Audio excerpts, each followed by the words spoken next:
Hapon na nang makauwi si Kimberly. Nagpalipas siya ng galit sa pamamagitan ng walang humpay na paglalakad sa Ayala Avenue. Nang mapagod ay pumasok sa isang coffee shop. Nagpapasalamat siya at naging maunawain si Laura kahapon na hindi niya kailangang ipagpatuloy ang trabaho sa Bayo Natura. Kung ninais man niya kahapon gawin ang trabahong iyon ay dahil sa pagtanaw ng utang na loob dito. Pero ngayon, magaan na ang dibdib niyang huwag ituloy ang trabahong iyon. Pagkatapos ng lahat, ano ang karapatan ni Renz na guluhin ang buhay niya? Sana'y nung unang araw pa nang nagkita sila sa kasal ni Patrick ay ipinakita na niya ang pagkamuhi rito. Hindi na sana umabot sa ganito. Sa bandang huli, siya na naman ang nasaktan. Ate, may bisitang lalaking dumating dito kanina pero nainip, marahil at umalis din. Isang oras din silang naglaro ni Ralph at sabi, babalik daw mamayang gabi. Salubong ni Grace pagkapasok niya. Nagsulawang ang mga kilay niya. Bakit ka nagpapasok ng tao rito, Grace? Hindi ba at ang biling ko'y kaibigan daw siya ng pamilya ninyo at taga San Ignacio din. Mabait naman ate. Sunod-sunod na ang kabog ng dibdib niya. Anong pangalan ni Grace? Nagkamot ng ulo ang katulong. Nalimutan kong itanong pero maghawig sila ni Ralph ate. Tinawag pa nga niyang son Pagkatapos, ay tinanong niya ako ang tungkol sa asawa mo raw. Bakit ate? Nagkaasawa ka ba? Hindi pinakinggan ni Kimberly ang mga sinabi pa ni Grace. Tinampot ang telepono at tinawagan si Laura. Tita Laura, anya sa nanginig na boses. Yes, Kimberly. Ang kabilang linya. Nasaan ka? Galing daw dito si Renz and my stupid secretary gave your home address. Napapikit siya. Yan ang dahilan kaya tumawag ako, Tita Laura. I'll be away for a few days. Kami ni Ralph, please. Isang buntong hininga ang narinig niya sa dulong linya. Uuwi ka? Hindi ko gustong abutan niya kaming mag-ina rito. And please, kung magtatanong siya sa inyo, wala kayong alam kung nasaan kami ni Ralph. Sana'y maayos ang lahat ng yan, Kimberly. Alright, go at mag-ingat kayo. Pagkatapos, may ibaba ang telepono ay nanglalambot na pumikit at sumandal sa sopa si Kimberly. Ang lahat na nangyaring ito mula pa kanina ay isang pangungot lang. Magigising din siya at babalik sa normal ang lahat. Hindi maaaring nagkita sina Renz at Ralph, hindi maaari. Pagkatapos ng mahabang sandali, binalingan si Grace. Alis kami ni Ralph, Grace. Maiwan ka rito at inaasahan kung hindi mo na uuliting magpapasok ng kahit na sinong tao rito. Pagkasabi nooy mabilis na pumanhik. Sa silid niya ay naglagay ng mga damit na kakailangan nilang mag-ina. Hindi niya kayang haraping mag-isa ito. Paano kung kuhanin ni Renz ang anak niya? Hating gabi na halos nasapitin nila ang San Ignacio. Mula sa highway hanggang sa kanila ay napakahabang lakad din sa madilim at madamong daan. Kung sa bayan siya bumaba ay tiyak niyang wala na ring tricycle doon sa ganitong oras. Pagod ang isip, puso at katawang hindi niya naisip na mapanganib para sa kanilang mag-ina ang lumakad sa kadiliman yung gabi. Kimberly, magkapanabay na sinabi ng mag-asawa nang mapabuksan siya ng pinto. Ano ang nangyari at napasugod kayo sa... Hindi na naituloy ni Christina ang sasabihin dahil iniabot niya rito ang natutulog na anak. Mom, Dad, pagod na pagod ako. Bukas na tayo mag-usap, please. Bahala na kayo kay Ralph muna. Pagkasabi nooy humakbang patungo sa hagdan. Muling nilingon ang mga magulang. Iniwan ko ang maleta ko sa may di kalayuan dito. Hindi ko na kaya. Patuloy ng pumanhik. Nagkatinginan ng mag-asawa. Kumuha ka ng flashlight ma at babalikan kung sinabi niyang maleta. Iiling-iling na utos ni Joseph. Sinulya pa ng apong tahimik na natutulog sa mga bisig ng asawa. Welcome home, Ralph. Masuyong dinampian ito ng halik sa noo. Pabiling-biling sa higaan si Kimberly Pagkawari niya ay may gumagalaw sa kanya pataas, patagilid.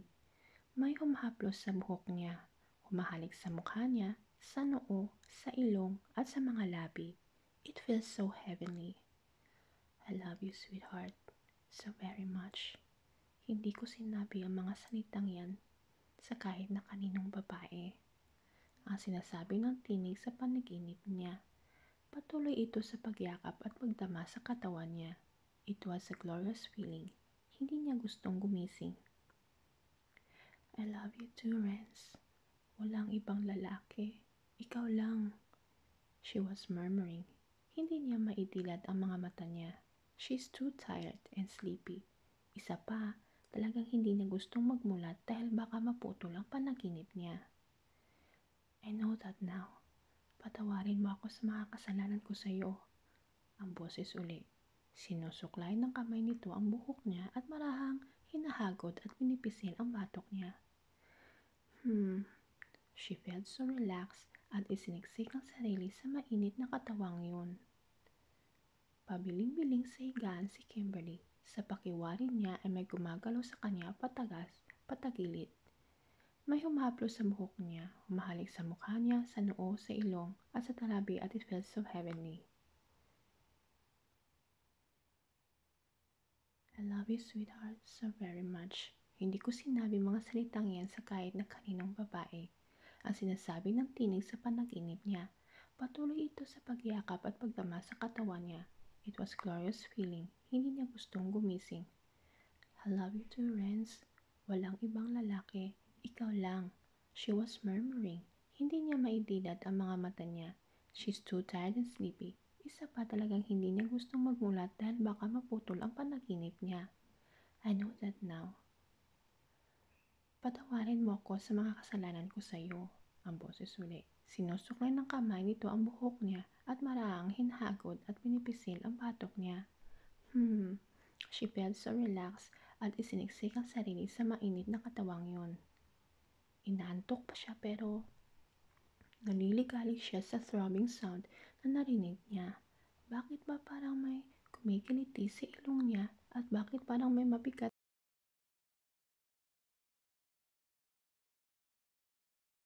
unting magmulat ng mga mata. Marahang iniatras ang ulo. Matitipunong dibdib ang namulatan niya at marahil ay ang tibok ng puso nito ang naririnig niya. At ang mga pinong balahibo sa dibdib ang kumikiliti sa ilong niya. Pipikit sana siya muli na may maisip.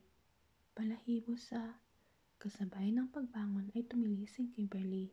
May katabi siyang lalaki sa higaan. Nakayakap at nakadantay sa kanya. Naalimpungatang nagmulat ng mga mata ang lalaki. Tinutob ang noo na biglang napaangat sa pagkahiga. Anong? Napapikit ito na makita na siya ang tumili. Oh sweetheart, you drive the whole town rushing here sa sigaw mo na yan. Anong ginagawa mo rito, Lorenzo Marzan? Sindak niyang tanong na bumaba ng kama. Bakit ka narito? Paano kang nakapasok dito sa silid ko? Pagkasabi nooy, mabilis na lumabas ng silid. Pinagbubuksan ng dalawang silid sa itaas at hinanap ang mga magulang at anak, kasabay ng malakas na tawag. Nang hindi makita ay bumaba ng hagdan. Ma'am? Dad? Naikot na niyang lahat ng buong kabahayan at likod bahay. Wala ang mga magulang niya at si Ralph. Wala rin ang kotse ng daddy niya sa garahe. Sa driveway ay ang strada ni Renz. Kung paano siya kabilis na bumaba ay gadoon din siya kabilis na nakabalik sa silid niya. Naroon pa rin si Renz na nakadapa sa mga unan niya at walang pakialam sa histerya niya. Bumangon ka dyan, Renz, at mag-usap tayo, hiyaw niya. Nasaan ang mga magulang ko? Ang anak ko? Bakit ka narito? At anong ginagawa mo dyan sa higaan ko? Ano ang ginagawa mo sa akin? Sunod-sunod na paghisterya niyang tanong. Ni hindi kumikilos ang binata bagaman sumagot. Wala akong ginawa sa iyo maliban sa pinalitan ka ng damit pantulog. You just dropped dead in your bed with everything on including your muddy shoes. Sagot nito na hindi halos maintindihan ni Kimberly dahil nakabaon ang mukha nito sa unan. Oh well, except for a few kisses which you deliriously accepted. Oh, tumingala siya sa kisame, and she thought she was dreaming. Nang malamang may humahaplos sa katawan niya'y muling bumaling sa binata. Hindi ako naniniwala sa iyo, Lorenzo. I could feel that. Hindi niya matapos ang sasabihin, nahahati sa pagitan ng galit at hiya. Tumihaya ang binata at sa pag-ikot ay kumawala ang kumot na nakatakip sa katawan nito. Napapikit si Kimberly. Wala akong ginawa sa'yo. Believe me, sweetheart. Nakangiting wika nito. Who wants to make love to a dead, tired, sleeping beauty? Surely not even Prince Charming. But I cannot promise you na wala akong gagawin ngayon. Muli, ang pilyong ngiti. Have I told you how beautiful and sexy you are this morning? Even with your hysterics? Oh, anya uli na hindi makatingin sa binata. Takpan mong sarili mo, pwede ba? Kung wala kang ginawa, bakit ka nakahubad? I always sleep in the nude, sweetheart. Di lalo na kung katabi kita. May amusement sa tinig nito. Oh, stop it, Prince. Takpan mo ang sarili mo at sagutin mo lahat ang mga itatanong ko. Naiiyak na siya sa pinagsama-samang emosyon. Itinaas ng binata ang dalawang kamay. Okay.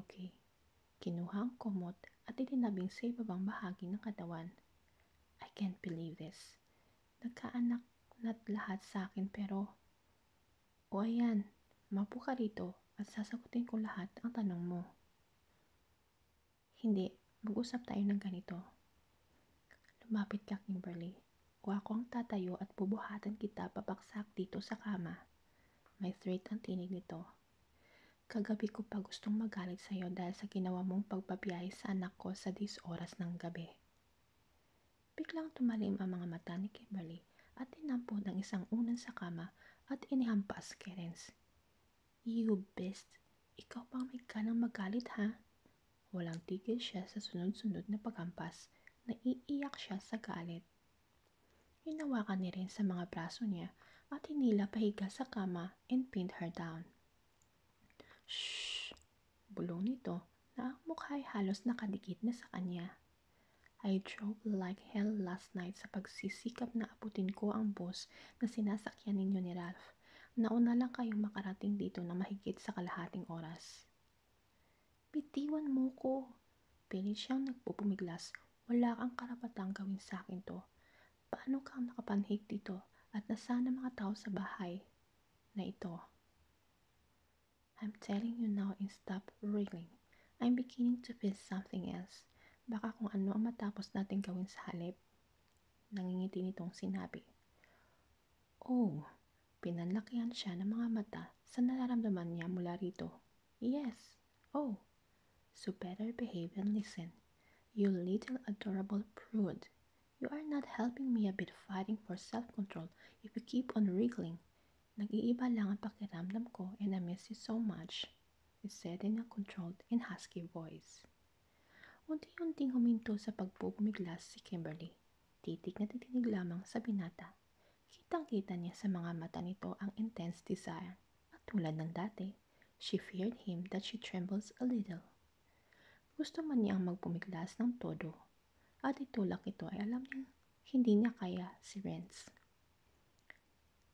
Hindi ako makapaniwalang pinapanhik ka ng mga magulang ko rito, bulong niya. Sinisikap bahira ng galit ang tinig. Ngumiti ang binata, nilaro ng daliri ang kontor ng mukha niya. Wanna bet? Pinapanhik ako ng daddy mo dito, but I pay the price.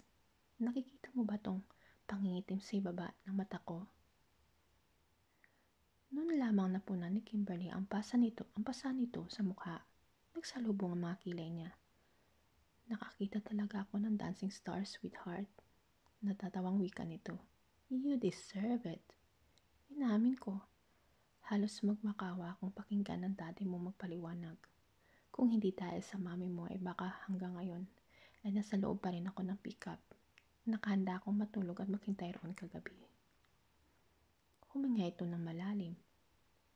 Maraming sinabi ang mami mo sa akin. So many misunderstandings all because of Diane. Hindi ko alam noong kung paano siyang napasama sa trip patungong LA. But later, nalaman kong ginamit niya ang charm sa isa sa mga big boss ng company. 1 week na kami sa Amerika nang ibigay niya sa akin ang bracelet mo, along with your message, na tinatapos mo na ang lahat sa atin. I did not, pagalit niyang sinabi, at ipinalawanag ko kung paano nakuha sa kanya yon, at kung ano nangyari nung hapong yun na kunwari diswidida ni Diane. I intend to confront you pagbabalik ko pero umabot sa akin ang balitang nag-asawa ka na when I had an overseas call with my parents. Mapait ng ngiti. Diane honestly believed that you really got married and that was her icing on the cake. I was furious like hell, Kimberly. Pakiramdam ko ay nalumpo ako and part of me died. Kitang-kita niya ang agony sa tinig at mukha nito at napahigpi siya. Buntis ako, Renz. Hindi ko alam ang gagawin ko. Takot na takot ako noon. Nakataya ang kahihiyan ng mga magulang ko at ni Patrick na kung narito ka lang ng araw na yun ay gusto kong patayin. Ang daddy ay nakaisip ng paraan. He showered tiny kisses across her face. I know that now. Patawarin mo ako, sweetheart. Sa masamang sinabi ko sa'yo.